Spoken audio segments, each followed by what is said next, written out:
اعوذ باللہ من الشیطان الرجیم بسم اللہ الرحمن الرحیم یا ایہا الذین آمنوا لا تقدموا بین یدی اللہ ورسولہ واتقوا اللہ ان اللہ سمیع علیم يا أيها الذين آمنوا لا ترفعوا أصواتكم فوق صوت النبي ولا تجهروا له بالقول كجهر بعضكم لبعض أن تحبط أعمالكم وأنتم لا تشعرون إن الذين يغضون أصواتهم عند رسول الله أولئك الذين امتحن الله قلوبهم للتقوى لهم مغفرة وأجر عظيم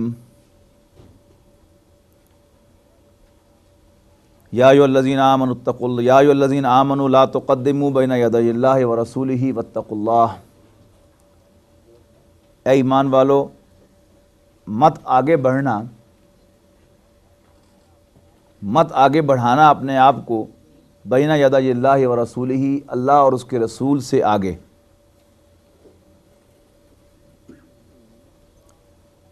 واتقوا اللہ، اور اللہ سے ڈرتے رہنا۔ ان اللہ سمیع علیم، بے شک اللہ تعالیٰ سننے والا، جاننے والا ہے۔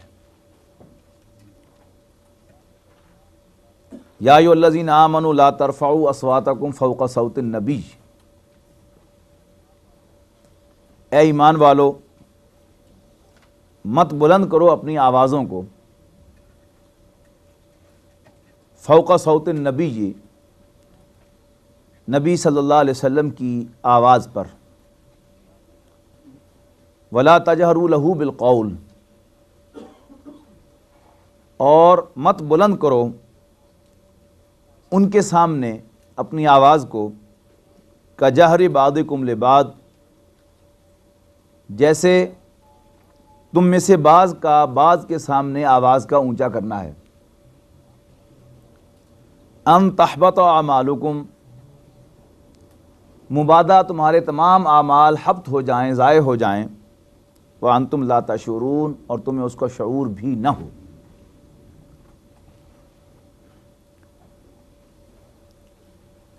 قرآن مجید میں اسلام کے سیاسی نظام کے بارے میں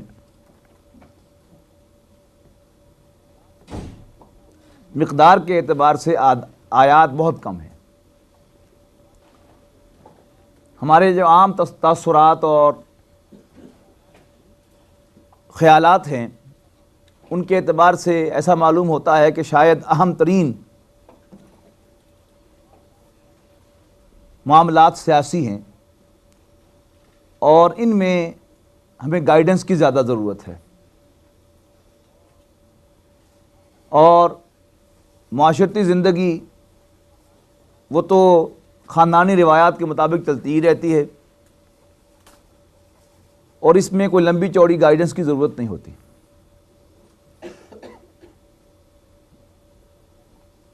قرآن مجید کا مطالعہ کرنے سے معلوم ہوتا ہے کہ قرآن مجید میں یہ تقسیم اس کے بالکل ہمارے خیال کے بالکل برعکس ہے۔ قرآن مجید میں معاشرتی تعلیمات کو بہت تفصیل کے ساتھ ڈسکس کیا گیا ہے، یہاں تک کہ نہ صرف اس کے نارمل حالات بلکہ سماجی نظام کی اب نارمیلٹیز کو بھی بڑی تفصیل کے ساتھ زیر بحث لایا گیا ہے، جیسا کہ ہم پڑھ چکے سورہ بقرہ میں، سورہ نساء میں، پھر اس کے بعد آئے گی سورہ طلاق، آئے گی سورہ تحریم، آئے گی انشاءاللہ تفصیل کے ساتھ، یعنی اس کی جو اب نارمیلٹیز ہیں ان کو بھی تفصیل کے ساتھ۔ مثلا طلاق پسندیدہ عمل نہیں ہے، شادی طلاق دینے کے لیے نہیں کی جاتی، بلکہ زندگی کا ساتھ نبھانے کے لیے کی جاتی ہے، اور اس میں کوئی خرابی واقع ہوتی ہے تب طلاق کی نوبت آتی ہے۔ لیکن قرآن مجید طلاق کے مسائل کو بھی بڑی تفصیل سے ڈسکس کرتا ہے. ایک طلاق ہو تو کیا ہے, دو ہو تو کیا ہے, تین ہو جائیں تو کیا ہے. پھر اس میں جب طلاق ہو جائے گی تو جو ایسٹس کی تقسیم ہے وہ کس طرح سے ہوگی. مرد نے اگر کوئی چیز اپنی بیوی کو ہبہ کر دی ہے تو اس کا معاملہ کیا ہوگا. پھر جو مہر ہے اگر ابھی تک ادا نہیں ہوا تو کس کس صورت میں اس کا کتنا کتنا واجب الادا ہوگا. یہ سب چیزیں تفصیل کے ساتھ ہیں. پھر بچوں کی پرورش ہے, خاص طور پر اس میں دودھ پلانے کا معاملہ ہے, یہ کس کی ذمہ داری ہوگی, کون پلائے گا کون نہیں پلائے گا. اب وہ تمام چیزیں جو تفصیل سے آپ کو مل جائیں گی, کئی رکوع. حالانکہ ایک آدمی جس کے اپنے گھر میں اپنی بیوی کے ساتھ بہت اچھا نباہ ہو رہا ہو, اس کے لیے وہ تمام آیات بڑی ارریلیونٹ سی معلوم ہوتی ہیں کہ جس سے جیسے اس سے ان آیات سے اس کا کوئی تعلق ہی نہیں. نہ اس کو اپنی اہلیہ کے ساتھ کوئی شکایت ہے, نہ اس کی اہلیہ کو اس سے کوئی شکایت ہے, نہ اس کا کوئی طلاق دینے کا پروگرام ہے. لیکن بہرحال قرآن مجید نے ان ہدایات کو بہت تفصیل سے ڈسکس کیا ہے. جبکہ سیاسی معاملات میں قرآن مجید کی ہدایت بہت محدود چند آیات پر مشتمل ہے. ان میں سے ایک آیت جو ہے وہ یہ ہے سورہ حجرات کی پہلی آیت. دوسری ہم نے سورہ شورا کے اندر جو ایک آیت پڑھی تھی اس کا ایک ٹکڑا کہ امرہم شورا بینہم, کے معاملات باہمی مشورے سے طے ہوتے. گویا قرآن مجید میں ایک اسلامی ریاست کا کانسٹیٹیوشن ان پرنسپل ان دو آیات پر مشتمل ہے, 1.5 آیت پر مشتمل ہے. اس کے درمیان ہیں معاشی معاملات, اکنامک پرابلمز, اکنامک ایشوز. ان پر آپ کو سماجی نظام سے بہت کم آیات ملتی ہیں, لیکن سیاسی معاملات سے نسبتاً زیادہ گائیڈنس آپ کو اس میں مل جاتی ہے. ایسا کیوں ہے؟ یہ غور طلب مسئلہ ہے.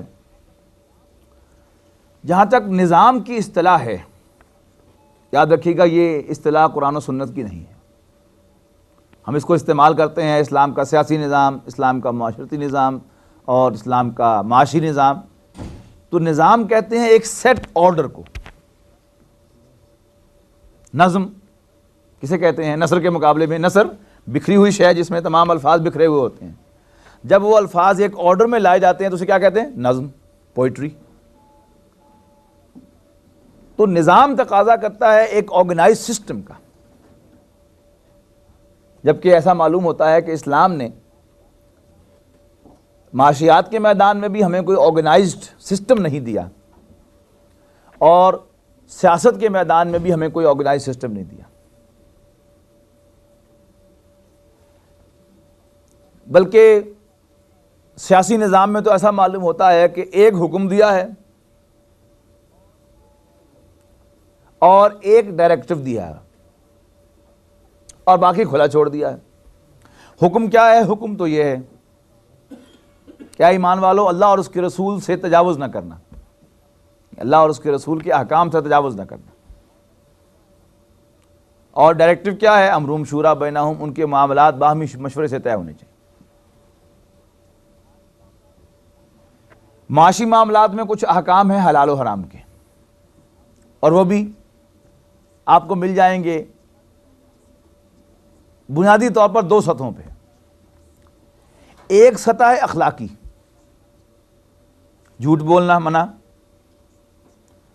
پھر بددیانتی کرنا منع, ناپ تول میں کمی کرنا منع, ملاوٹ کرنا منع. بات سمجھ رہے ہیں؟ یہ ہے اخلاقی. یہ آپ کو ہر مذہب کے اندر مل جائے گا. ہر اچھا جو بھی اخلاقی نظام ہوگا آپ کو اس کے اندر یہ تعلیمات مل جائیں گی. نہیں, جھوٹ نہیں بولنا چاہیے, مال ناپ تول میں کمی نہیں کرنی چاہیے, ملاوٹ نہیں کرنی چاہیے. تو یہ اخلاقی سطح ہے معاشی تعلیمات کی, قرآن مجید نے بھی ان کو مینشن کر دیا. ایک ہے اب شرعی سطح, اس سے اوپر سود کی حرمت, پھر جوئے کی حرمت, یعنی میئر چانس کی بنیاد پر کمائی حرام, اپنے اصل زر کا تحفظ کرتے ہوئے فکس پروفٹ کے ساتھ کمائی یہ بھی حرام، یہ سود ہے، اور چانس جوا ہے۔ اب یہ کیا ہے؟ یہ دو اہم تعلیمات ہیں، دو اہم حکم ہیں، ان کا تعلق ہے شریعت اسلامی کے ساتھ، یہ اخلاقی نہیں ہے۔ یعنی اخلاقی تعلیمات وہ ہوتی ہیں کہ جن کا تعلق اصل میں انسان کے اپنے ضمیر کے ساتھ ہوتا ہے۔ جھوٹ بولنا برا ہے کون نہیں جانتا؟ کوئی شخص اس کا کسی مذہب کے ساتھ تعلق ہو یا نہ ہو، اپنے آپ کو سمجھتا ہو کہ جی I am born with no religion, اسے بھی پتا ہوتا ہے کہ نہیں، سچ بولنا چاہیے، جھوٹ نہیں بولنا چاہیے، بددیانتی نہیں کرنی چاہیے، ناپ تو اپنے اندر سے وہ یعنی اپنے دل میں پڑے گا تو اسے معلوم ہوگا کہ نہیں، یہ کام برے ہیں، اسے نہیں کرنے چاہیے، جھوٹ نہیں بولنا چاہیے، بددیانتی نہیں کرنی چاہیے، دھوکہ نہیں دینا چاہیے، کسی پر زیادتی نہیں کرنی چاہیے، ناپ تول میں کمی نہیں کرنی چاہیے، ملاوٹ نہیں کرنی چاہیے۔ اس لیے کہ ناپ تول میں کمی اور ملاوٹ یہ کیا ہے؟ جھوٹ اور بددیانتی ہے نا۔ تو جھوٹ ہی کی ایک شکل کیا ہے کہ آپ نے زبان سے جھوٹ بولا، ایک شکل کیا ہے کہ آپ نے کسی پروڈکٹ کے اوپر لیبل غلط لگا دیا، جھوٹ ہے۔ ایک زبان سے بولا وہ جھوٹ ہے، ایک لکھا ہوا جھوٹ ہے۔ ہاں اس نے آپ نے اس کو اپنے ہاتھ سے لکھا ہو یا پرنٹ کروا کے لکھوا دیا ہو، تو پرنٹ کروانے کا جرم جو ہے یہ آپ پریس پر تو نہیں ڈال سکتے، جرم تو آپ کا اپنا ہے۔ تو یہ کیا ہے؟ یہ اخلاقی تعلیمات ہیں، کسی پر زیادتی نہیں، کسی کے مال پر دست درازی نہیں، کسی کو ہرٹ نہیں کرنا، یہ اخلاقی تعلیمات ہیں۔ تو یہ تو آپ کو، یہ تو انسان کی بنیادی تعلیمات ہیں۔ تعلیمات کیا چاہیے؟ انسان کا بنیادی اخلاقی جو اس کا ریئیکشن ہے، اس کا نیچر ہے، اخلاقی نیچر، اس کا تقاضا ہے۔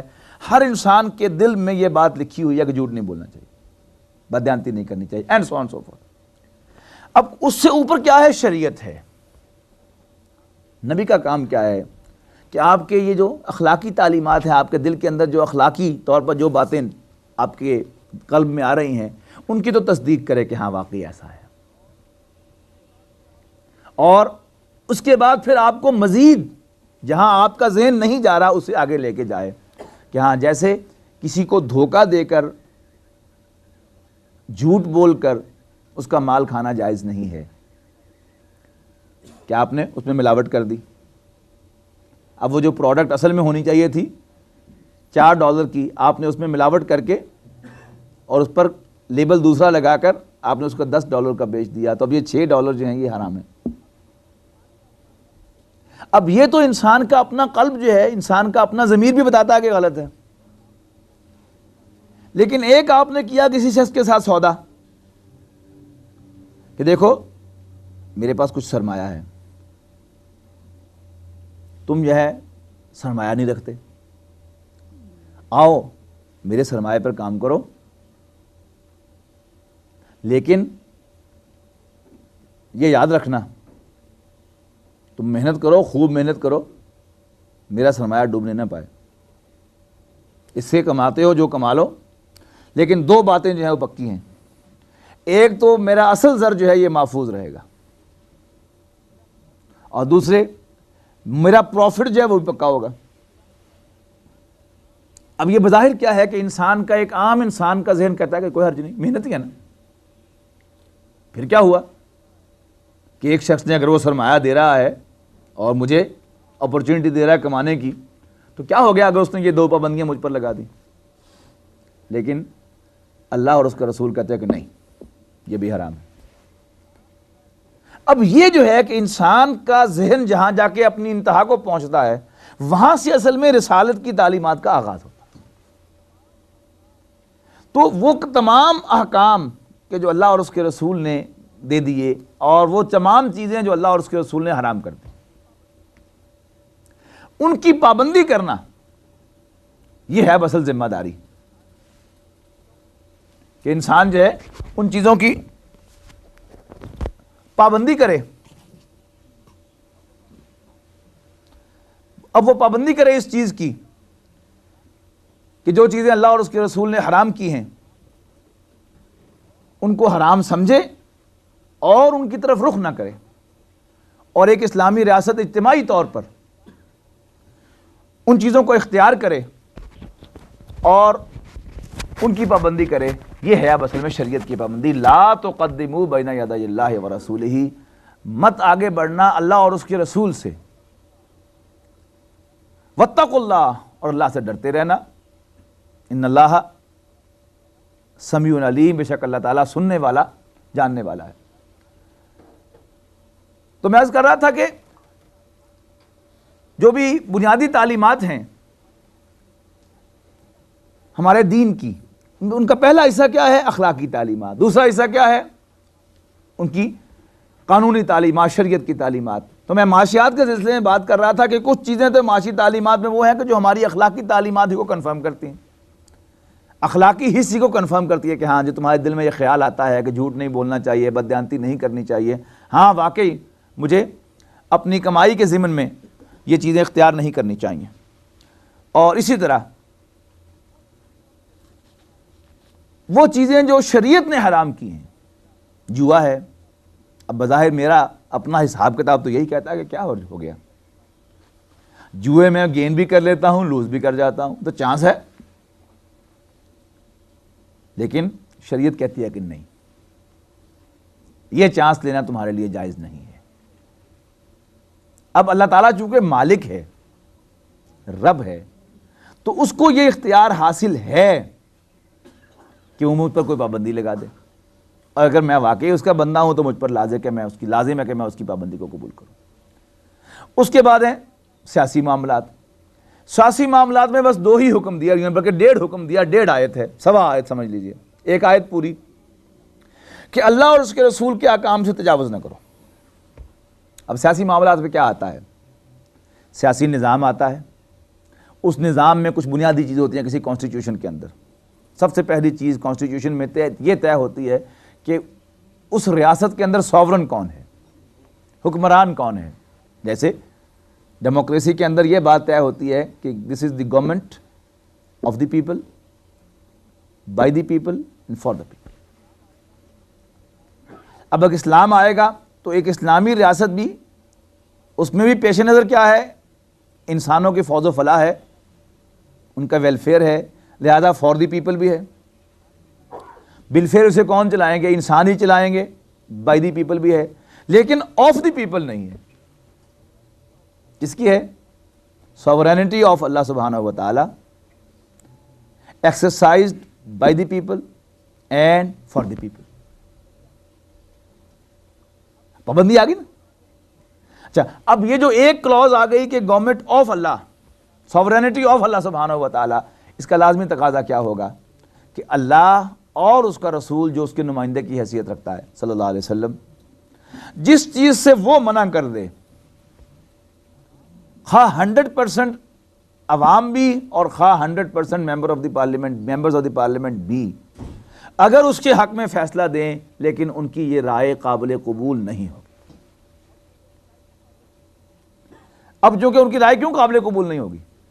اس لیے کہ مالک و مختار وہ نہیں ہے، مالک و مختار اللہ کی ذات ہے. اب یہ فرق کیوں کیا گیا ہے؟ یہ بھی سمجھنے کی بات ہے کہ یہ فرق کیوں کیا گیا. جہاں تک سیاسی نظام کا تعلق ہے، 1400 سال کے اندر حالات میں بہت تغیر و تبدل ہوا. اب خلافت راشدہ میں آپ دیکھ لیجئے کہ ہر خلیفہ راشد کا چناؤ مختلف طریقے سے ہوا. حضرت ابوبکر صدیق رضی اللہ تعالیٰ عنہ کا چناؤ، اگرچہ کچھ اشارات ملے کہ حضور صلی اللہ علیہ وسلم نے انہیں اپنے مسلح پر کھڑا کیا. روایات ملتی ہیں کہ حضور صلی اللہ علیہ وسلم نے حضرت عائشہ سے کہا کہ لاؤ کہ کوئی میں وصیت لکھ جاؤں، مبادا تیرے باپ کے حق پر کوئی دسترازی کر جائے. لیکن چونکہ بالفعل آپ نے لکھا نہیں، لہذا وہ ویلڈ نہیں ہوا. تو کیا ہوا؟ اوپن مشورہ ہوا، اور اس کے مشورے کے نتیجے میں حضرت عمر رضی اللہ تعالیٰ عنہ نے حضرت ابوبکر صدیق کو نامینیٹ کرتے ہوئے ان کے ہاتھ پر بیعت کی، اور پھر تمام لوگوں نے ان کو اپنا خلیفہ تسلیم کر لیا. اب پہلی خلافت راشدہ جو تھی، پہلا خلیفہ اس میں نامزد ہو گیا. حضرت ابوبکر رضی اللہ تعالیٰ عنہ نے خود لوگوں سے مشورہ کر کے حضرت عمر فاروق رضی اللہ تعالیٰ عنہ کو نامینیٹ کیا، اور امت مسلمہ نے بحیثیت مجموعی ان کی نامینیشن کو اون کر لیا، خلیفہ بن گئے. اب حضرت عمر نے تیسرا طریقہ اختیار کیا، 6 افراد کی ایک کمیٹی بنا دی، ان میں سے 2 جو اپنے قریبی عزیز تھے ان کو کمیٹی میں شامل کیا، لیکن خلافت کے لیے 2 بہانوں سے ڈسکوالیفائی کر دیا۔ حضرت عبداللہ ابن عمر کو بھی ڈسکوالیفائی کر دیا، ان کے ایک نجی زندگی کے، معاشرتی زندگی کے ایک معاملے کو دلیل بنا کر کہ اچھا جس کو طلاق دینی نہیں آتی اس کو خلیفہ بنا دوں، اور ساتھ ہی اپنے بہنوئی جو ان کے ایمان کا ذریعہ بنے تھے حضرت فاطمہ بنت خطاب کے شوہر حضرت سعید ابن زید رضی اللہ تعالیٰ عنہ، ان کو بھی ڈسکوالیفائی کر دیا کہ یہ بھی خلیفہ نہیں بن سکیں گے لیکن اس کمیٹی میں مشورے میں شامل ہوں گے، اور ان میں سے ایک خلیفہ جو ہے تم آپس میں مل کر باہم بیٹھ کر طے کر لو۔ تو حضرت عثمان کی نامینیشن ہو گئی۔ حضرت علی کی نامینیشن ویسے ہی ایمرجنسی میں ہوئی کہ حضرت عثمان رضی اللہ تعالیٰ عنہ کی شہادت ہو گئی، کوئی مشورہ ہو نہیں سکا، حج کا سیزن تھا، اس لیے کہ 20 ذی الحج پر حضرت عثمان رضی اللہ تعالیٰ عنہ کی شہادت واقع ہوئی ہے۔ تو ظاہر ہے کوئی ہوائی جہاز تو تھے نہیں کہ ادھر سے فٹافٹ وہ مکے سے فلائی کر کے مدینے آ جاتے، تو ابھی تو مناسک حج ہی ختم ہوئے ہوں گے اور وہاں سے چلے ہوئے ہوں گے، راستے میں سفر میں ہوں گے لوگ، اور حضرت علی رضی اللہ تعالیٰ عنہ ہی سینئر صحابہ میں سے موجود تھے، لہذا انہیں کی ہاتھ پر بیعت ہوئی، وہی خلیفہ نامزد ہو گئے، کوئی طریقہ نہیں۔ پھر یہ کہ اس وقت جو عوام سے، مومنین سے، جو مسلمانوں سے رائے لینے کا طریقہ تھا وہ بھی کیا تھا، بڑا سمپل سا تھا کہ اب ہر شخص کے لیے بالفعل رائے لینا ممکن نہیں ہے، تو معاملہ پوری امت کا، لیکن ہر شخص سے رائے لینا ممکن نہیں، لہذا جو بھی ایلڈرز آف دی کلینز ہوتے تھے ان سے وہ رائے لے لی جاتی تھی، اور ہر جو بھی اس قبیلے کا شخص ہے، جو بھی اس کلاس کا فرد ہے، وہ اپنے اس لیڈر کی رائے کو اون کرتا تھا، لہذا جو لیڈر نے کہہ دیا پچھلوں نے مان لیا۔ اب کیا ہوا، حالات بدل گئے۔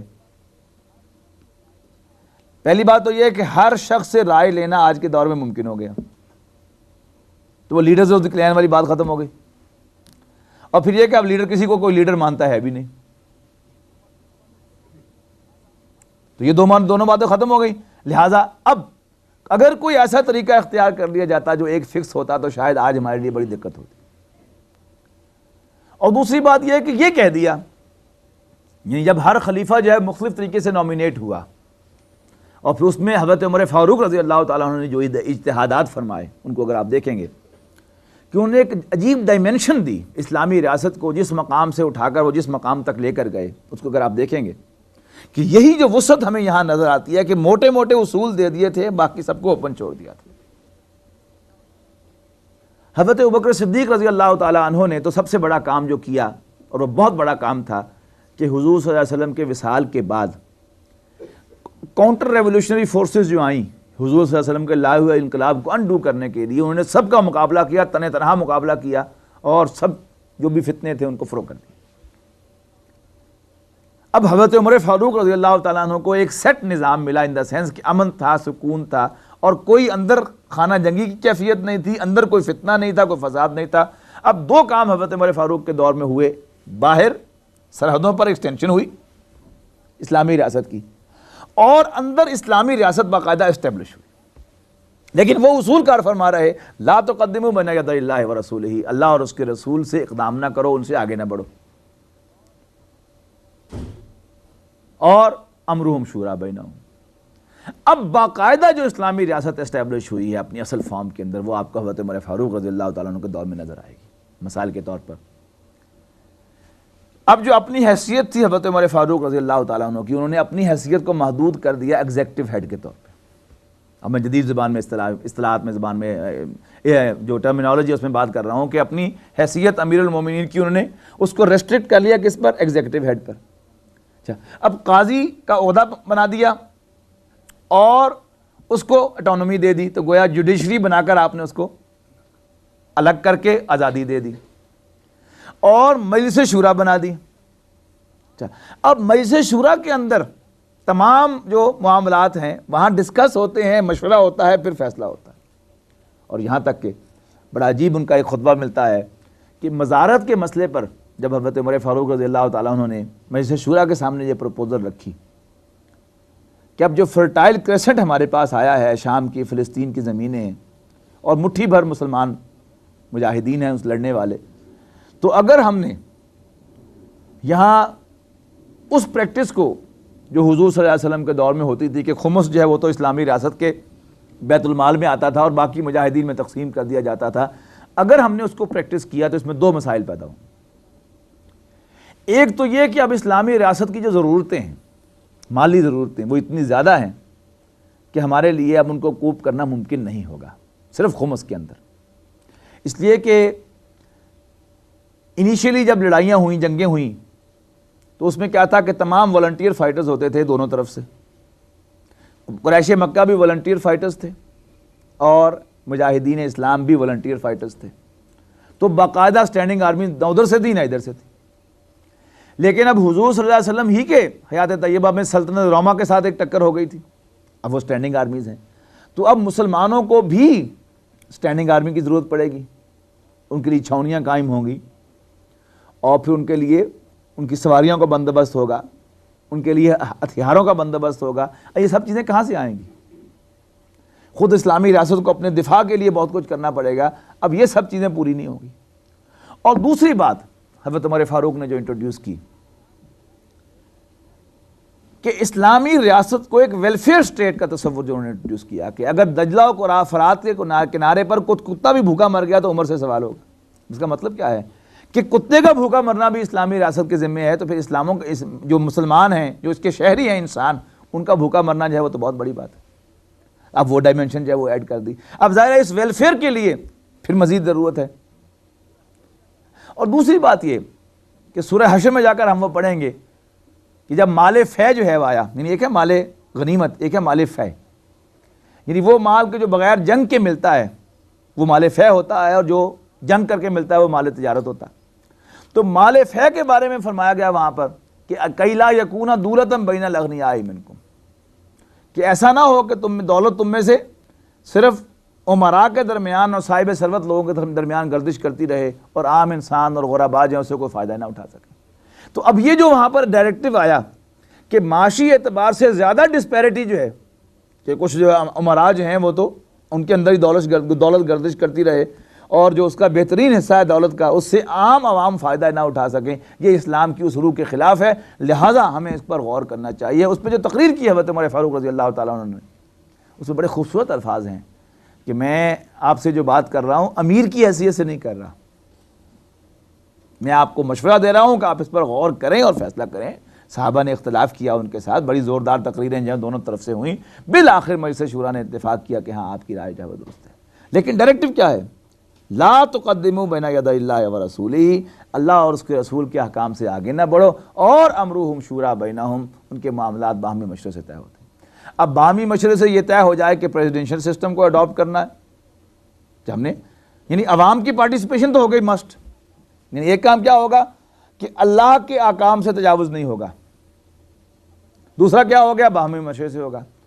اب اللہ تعالیٰ نے کوئی حکم نہیں دیا کہ تم پریزیڈنشل سسٹم کو اڈاپٹ کرو یا پارلیمنٹری سسٹم کو اڈاپٹ کرو یا کوئی اور سسٹم اڈاپٹ کرو.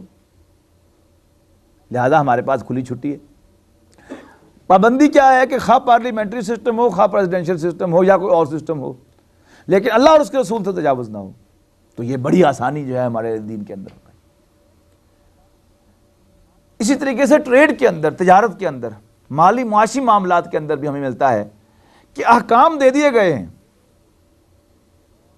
احکام دے دیے گئے ہیں اور ڈائریکٹیوز دے دیے گئے ہیں، نواہی دے دیے گئے، یہ کرو یہ نہ کرو، لیکن باقاعدہ تفاصیل جو ہیں اس کی وہ نہیں دی گئی. اس لیے کہ میتھڈز آف ٹریڈ بدلتے رہتے ہیں. پہلے کون کون سے چینلز انوالو ہوتے تھے، اب کون کون سے چینلز انوالو ہوتے ہیں.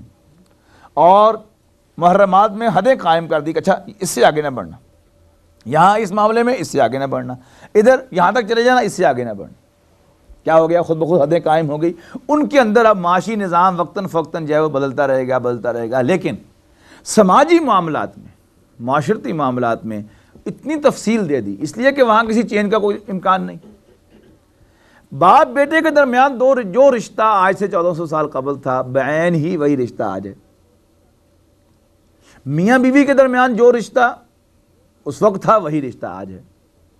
دو بھائی جس رشتے میں اس وقت منسلک ہوتے تھے اسی رشتے میں آج منسلک ہوتے ہیں. تو کیا فرق واقع ہوا؟ لہذا وہاں پر تفاصیل ہے. تو جہاں قرآن نے اور سنت تفصیل دے دی، ہمیں اس تفصیل کے اندر ریسٹرکٹ ہونا پڑے گا. جہاں تفصیل نہیں دی وہاں جو جو حکم دے دیا اس کی پابندی ہوگی، باقی جگہ آزادی ہوگی۔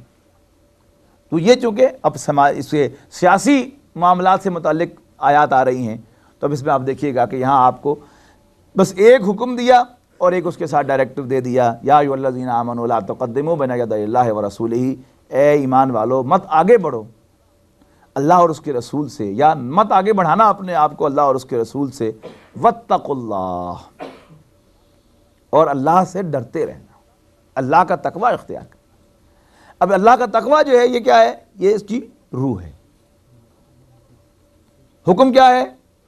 آگے نہ بڑھو، لیکن ایک ہے صرف قانونی طور پر آگے نہ بڑھنا، اور ایک ہے باقاعدہ خدا خوفی دل میں ہو کہ ہاں اگرچہ حکم تو یہ ہے، لیکن ڈائریکٹو یہ معلوم ہوتا ہے، اللہ اور اس کے رسول کی منشا یہ معلوم ہوتی ہے کہ ایسا مجھے کرنا چاہیے، میں انہیں خوش کرنے کے لیے، ان کی ناراضگی سے بچنے کے لیے ذرا دور دور ہی رہوں اس نہیں سے جس چیز سے روکا گیا ہے۔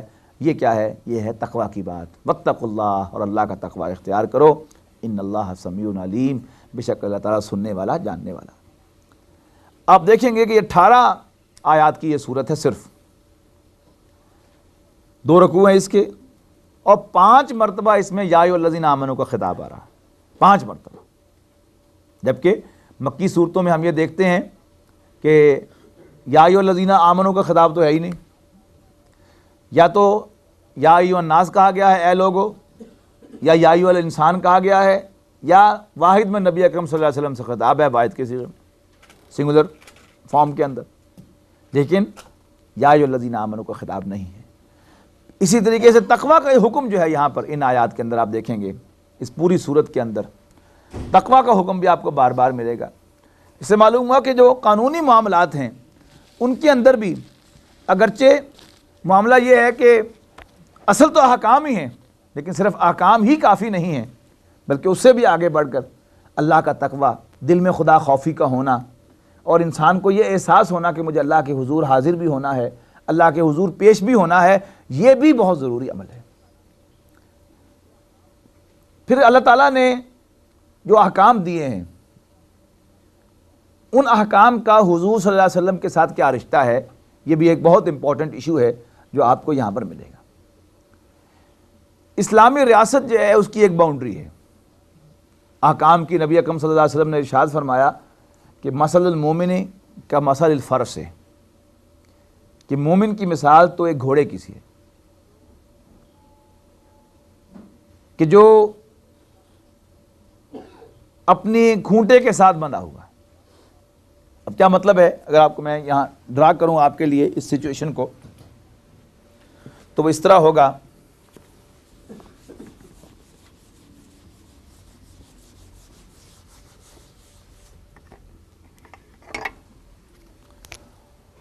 یہ ایک دائرے کا مرکز ہے،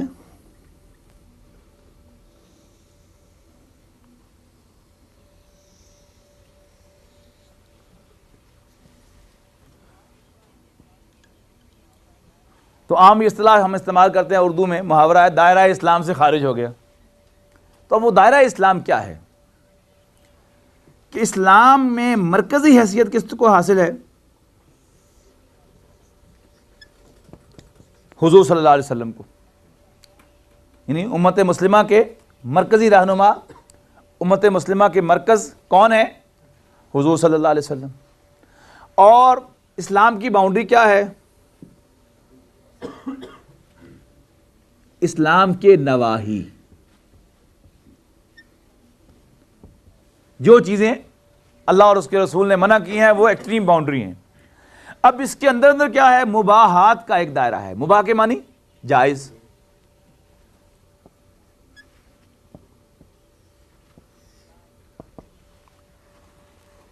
حلال۔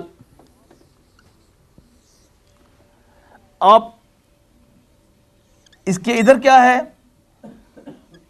حلال یا مباح، اور اس سے ادھر کیا ہے؟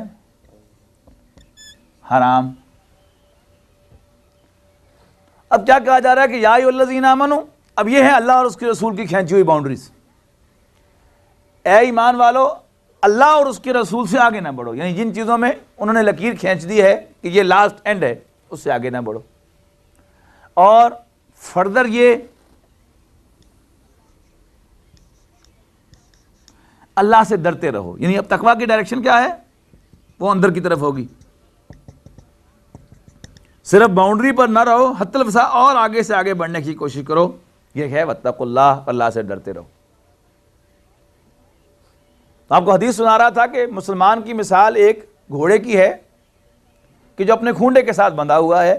اب کھونٹے کے ساتھ بندھا ہوا گھوڑا جو اس کی ایک رسی ہوگی نا، تو اگر وہ فرض کیجئے 10 میٹر کی رسی ہے تو 10 میٹر ریڈیس کے اندر وہ گھوڑا گھوم سکتا ہے آل اراؤنڈ، اور 10 میٹر کے بعد وہ 11ویں میٹر میں نہیں جا سکتا۔ تو اللہ اور اس کے رسول نے مومن کو ایک رسی کے ساتھ باندھا ہوا ہے، ایک کھونٹے کے ساتھ باؤنڈری لگا دی ہے کہ یہ ایکسٹریم ہے، اس کے اندر اندر تمہارے لیے جائز ہے۔ اب تم چاہو تو اس لیول پر موو کرو، چاہو تو اس لیول پر موو کرو، ہاں الاؤڈ تمہیں یہ بھی ہے کہ تم بالکل ایکسٹریم کے ساتھ ساتھ رہو، اندر اندر باہر نہیں جاؤ۔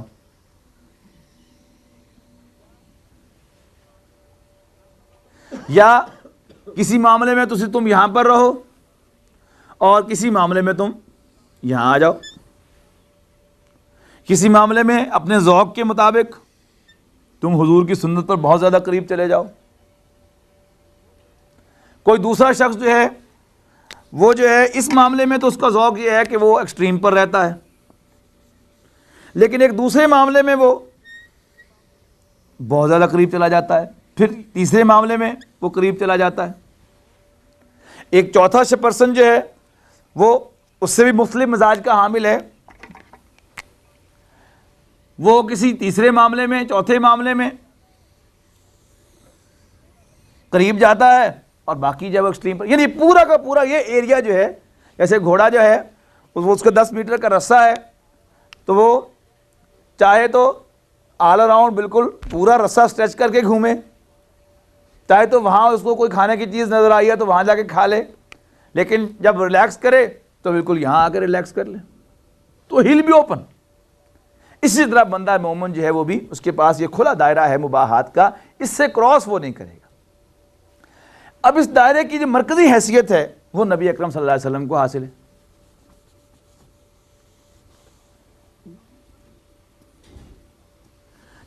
اب اس مرکزی شخصیت کے ساتھ ایک تعلق محبت کا، احترام کا، یہ کیا ہے؟ یہ دین کی اصل روح ہے۔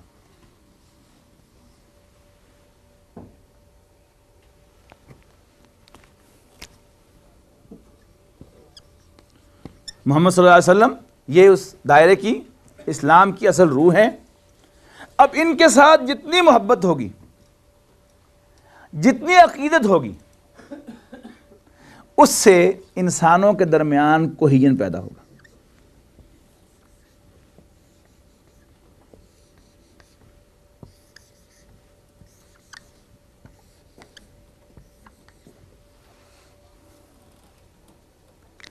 اب جو مباحات کا دائرہ ہے اسلام کے اندر وہ بہت وسیع ہے، مباحات کا دائرہ بہت وسیع ہے، لیکن اگر تمام لوگ یا مختلف علاقوں کے لوگ، یعنی بہت سے معاملات ہیں اس میں ہمیں اسلام نے بڑی آزادی دی ہے، مثلا لباس ہے، اب لباس پہننے کے اندر پابندی ہم پر کیا ہے؟ مردوں کی بات کر رہا ہوں کہ بس صرف ناف سے لے کر گھٹنے تک ڈھانکا ہوا ہونا چاہیے، باقی کھلا ہے۔ اب لیکن باقی جو ڈھانپنا ہے اس کو کس طرح سے ڈھانپنا ہے؟ اس کے مشرقی انداز بھی ہیں ڈھانپنے کے، مغربی انداز بھی ہیں۔ وہ عربین پیننسولا میں اور ہیں، اور وہ انڈونیشیا اور ملائیشیا میں اور ہیں، افغانستان اور انڈو پاک میں اور ہیں۔ اچھا، اب اگر اس مرکزی شخصیت رسول اللہ صلی اللہ علیہ وسلم کی شخصیت کے ساتھ محبت ہوگی تو تمام لوگ جو ہیں they will like to wear as he wore۔ زندگی گزارنے کے اطوار، حرام بات کوئی نہیں، یعنی حلال ہی کے دائرے کے اندر جیسے حضور صلی اللہ علیہ وسلم نے زندگی گزاری تھی ویسے ہی زندگی گزاری جائے. ظاہری جو شکل و شبہات ہے اس کے اعتبار سے حضور صلی اللہ علیہ وسلم سے کلوز ہونا. اب جتنا ان حضور کی سنت سے مسلمان جو ہیں وہ شغف رکھیں گے, لگاؤ رکھیں گے, آپ سے آپ جو ہے ان کے درمیان جو ہے وہ کامن چیزیں جو ہے وہ اس لیے کہ کامن شخصیت درمیان میں موجود ہے. اور قوموں کی ویسے بھی ایک ضرورت ہوتی ہے کہ قوموں میں ہمیشہ جو کوہین ہوتا ہے, انٹیگریٹی ہوتی ہے قوم کی, قوم کے اندر جو وحدت ہوتی ہے وہ ہمیشہ شخصیت کی بنیاد پر ہوتی ہے, اصولوں کی بنیاد پر نہیں ہوا کرتی. قانون دستور اس کا اپنا ایک مقام ہوتا ہے, لیکن قوم ہمیشہ ایک ہو کے رہتی ہے شخصیت کی بنیاد پر. ہندوستان کے اندر مہاتما گاندھی کی شخصیت جب تک اس کے بڑے بڑے مجسمے بنا کر انہیں نہ پوجا جائے مسٹر گاندھی کو, تو ہندو قوم ایک نہیں رہ سکتی. چائنا میں اگر ماؤ زے تونگ کو ایکسٹرا آرڈنری اہمیت نہ دی جائے تو چائنیز کے درمیان کوئی نہیں رہتی. امریکہ کے اندر اگر ابراہم لنکن کو ایکسٹرا آرڈنری امپورٹنس نہ دی جائے اور ان کے حوالے سے امریکن کے جذبات کو ابھارا نہ جائے تو امریکن جو ہے وہ انٹیگریٹڈ نہیں رہتے. لیکن اسلامی ممالک کے اندر بڑا مسئلہ ہے. یعنی ایک جگہ کسی گفتگو کے اندر تانا دیا کسی نے کہ وہ مسلمان جو ہیں یہ تو ان میں قحط الرجال ہے, ان کے لیڈر پیدا نہیں ہوا. اصل مسلمانوں کا مسئلہ یہ ہے کہ ان کے لیڈر ہی کوئی نہیں.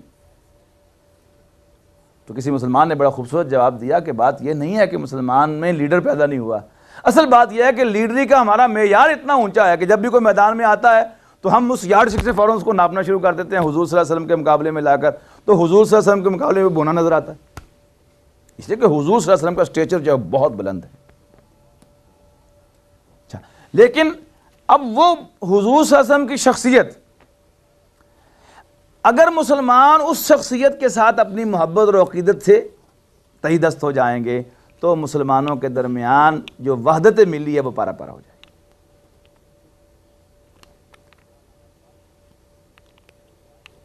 جو کہا علامہ اقبال نے کہ یہ زائرین حریم مغرب ہزار رہبر بنے ہمارے, بلا ہمیں ان سے واسطہ کیا جو تجھ سے نا آشنا رہے ہو. تو اسلام کے اندر مسلمانوں کے اندر حضور صلی اللہ علیہ وسلم کی شخصیت اصل شخصیت ہے. آپ کی شخصیت کو نمایاں کرنا, آپ کی شخصیت کے ساتھ امت مسلمہ کے اندر محبت اور عقیدت پیدا کرنا, آپ کے احترام کو ڈیو مقام دینا. یہ کیوں ضرورت پیش آتی ہے کہ آفیسز کے اندر اور مختلف جگہ پر جھنڈا بھی نمایاں کر کے لگایا جائے اور جو مرکزی رہنما ہے کوئی اس کی تصویر کو بھی ذرا ساتھ, پاکستان میں جیسے قائد اعظم کی تصویر, یہی قانون کے مطابق وہ لازم ہے کہ قومی اسمبلی ہوگی, پریزیڈنٹ ہاؤس ہوگا, پارلیمنٹ ہاؤس ہوگا یا کوئی آفس ہوگا تو وہاں پر قائد اعظم کی تصویر قانونی طور پر ضروری ہے تاکہ ان کے ساتھ محبت, ان کا احترام, وہ کیونکہ پاکستان کے بانی ہے کہ انہوں نے پاکستان بنایا تھا, انہوں نے یہ کہا تھا, انہوں نے یہ کہا تھا, انہوں نے یہ کہا تھا. تو پاکستانیت کا تقاضا کیا سمجھا جاتا ہے؟ قائد اعظم کا نمایاں کرنا. لیکن یاد رکھیے گا مسلمانیت اور اسلامیت کو کیا چیز سپورٹ کرے گی, کون سی شے مسلمانوں کو ایک بنائے گی؟ وہ حضور صلی اللہ علیہ وسلم کے ساتھ ذاتی محبت اور ذاتی عقیدت اور آپ کا ذاتی احترام. اب دیکھیے, ایک ہے میری ظاہری شکل و شبہات جو اللہ نے بنائی ہے. اب میں خواہ پینٹ پہن لوں, 3 پیس سوٹ پہن لوں, اوپر فیلٹ لگا لوں اور میں جو ہے وہ کلین شیو کر لوں تو شکل سے بہرحال میں پاکستانی ہندوستانی تو معلوم ہو ہی جاؤں گا, ٹھیک ہے نا. وہ تو میرے فیچرز اللہ نے ایسے بنائے ہیں کہ میں دور سے پہچانا جاؤں گا کہ یہ ہے اس سب کانٹیننٹ کا آدمی. لیکن یہ نہیں پتہ چلے گا کہ یہ ہندو ہے, کہ مسلمان ہے, کہ عیسائی ہے. یہ کیسے پتہ چلے گا؟ وہ تو جو لطف آتا ہے کہ کبھی دنیا کے کسی خطے میں گھومتے ہوئے ایمسٹرڈم ایئرپورٹ پر وہ سیکیورٹی کا جو ہوتا ہے وہ بیلٹ ہوتی ہے, اس پر میں یوں بریف کیس رکھنے لگا تو وہ جو آدمی سامنے تھا اس نے فوراً پکڑ کے السلام علیکم. کیسے پہچانا اس نے مجھے؟ میری داڑھی سے پہچان لیا. تو مسلمان کیا وہ پہچان کہیں لکھی ہوئی ہے پہچان مسلمان کی داڑھی ہوتی ہے؟ کیوں جی, کوئی رول ہے؟ اس باؤنڈری پر کوئی رول نہیں. داڑھی نہ رکھنے والا دائرہ اسلام سے خارج نہیں ہوتا. لیکن حضور صلی اللہ علیہ وسلم کے ساتھ تعلق کہ حضور صلی اللہ علیہ وسلم کی شکل جو تھی وہ اس طرح تھی کہ آپ مونچھوں کو تراشتے تھے, داڑھی کو بڑھاتے تھے.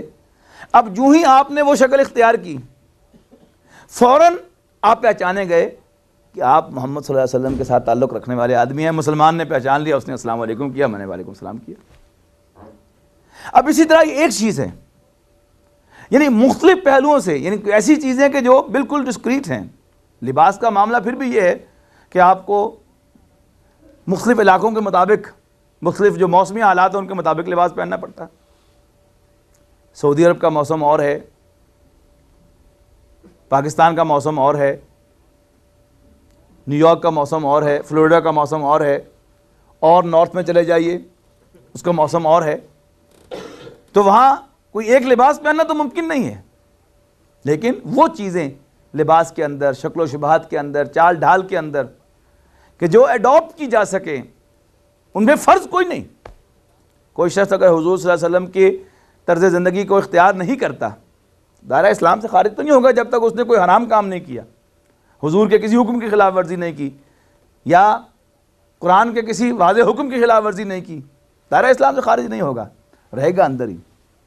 لیکن وہ جو مسلمانوں کے درمیان وحدت ہے وہ کبھی اچیو نہیں ہوگی.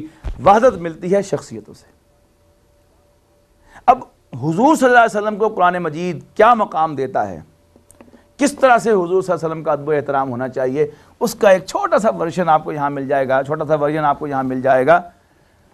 فرمایا یا ایھا الذین آمنوا لا ترفعوا اصواتکم فوق صوت النبی. اے ایمان والو مت بلند کرو اپنی آوازوں کو نبی صلی اللہ علیہ وسلم کی آواز پر. اے ایمان والو مت بلند کرو اپنی آوازوں کو نبی صلی اللہ علیہ وسلم کی آواز پر. کیوں؟ موٹی سی بات ہے کہ جس سے آپ کلام کر رہے ہوتے ہیں آپ کا لہجہ ہمیشہ اس کے مطابق ہوتا ہے. آپ اپنے باس سے اس لہجے میں کبھی بات نہیں کرتے جس لہجے میں اب آپ اپنے کولیگ سے بات کرتے ہیں یا اپنے سب آرڈینیٹ سے بات کرتے ہیں. حضور صلی اللہ علیہ وسلم اگر تو واقعی بڑے ہیں, ان کی کوئی ایکسٹرا آرڈنری حیثیت ہے امت کے اندر کہ وہ نبی ہیں, باقی سب ان کے امتی ہیں, تو اب لہجے کے اندر, کلام کے اندر بھی وہ چیز ریفلیکٹ ہونی چاہیے. اور جو شخص اپنے باس کے سامنے کوئی غلط لہجہ جو ہے وہ اپناتا ہے اس سے بات کرتے ہوئے, اس کا مطلب کیا ہوتا ہے کہ وہ باس کو باس نہیں سمجھ رہا.